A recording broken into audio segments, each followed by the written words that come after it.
In this guide, I'm going to show you guys how to fix cleanup feature not showing on iPhone. Let's get started. First, launch your settings. Now head over to the option General, then click on the option About. It's important to know that this feature is only available on certain devices including the iPhone 15, 16 and lineup. If you're using iPhone 15 or below that, the feature is not supported and won't be available on those devices.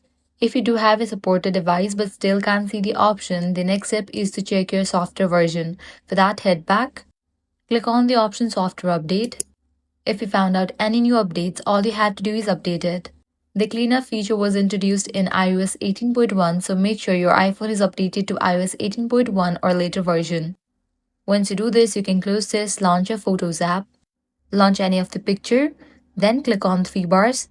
Now here you're gonna find the option of cleanup. To apply this, click on it and you'll be good to go.